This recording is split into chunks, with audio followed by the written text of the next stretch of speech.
మేము మా లడ్డు బాబుని ఎంత ఫ్రీగా వదిలేసామో చూస్తారా? చూడండి ఇప్పుడు మా లడ్డు నేను ఫ్రిడ్జ్లో పెట్టిన జిలేబీ కోసం ఎంతగా వెతుకుతాడో చూడండి. చూస్తున్నాడు మెల్లిగా లేస్తాడు చూడండి. చూడండి ఎలా లేస్తాడో చూస్తున్నాడు.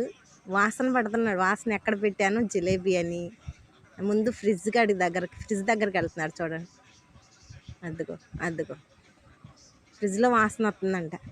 ఫ్రిడ్జ్ చూసుకున్నాడు ఫస్ట్, తర్వాత డబ్బాలో పెట్టానేమోనని మళ్ళీ ఫ్రిడ్జ్ దగ్గరకు వచ్చాడు. కాదంట, అది డోర్ ఓపెన్ అవ్వదుగా, అక్కడ ఏమన్నా డబ్బాలో పెట్టానేమోనని ఆ డబ్బా దగ్గరికి వెళ్ళాడు. లడ్డు ఏముంది అక్కడ? అక్కడ లేదంట, దొరకలేదంట. జిలేబీ కావాలి. మళ్ళీ వచ్చి జిలేబీ కోసం చూడు అసలు అది అక్కడ ఏమన్నా పెట్టానేమోనని చూసి మళ్ళీ ఫ్రిడ్జ్ దగ్గరకు వచ్చి వాసన చూసుకున్నాడు. ఆడికి పెట్టేదాకా ఆడి బాధ తీరదు. మళ్ళీ ఏమి చేసేది లేక వచ్చి చక్కగా పడుకుంటున్నాడు. దొరకలేదంట, పడుకుంది.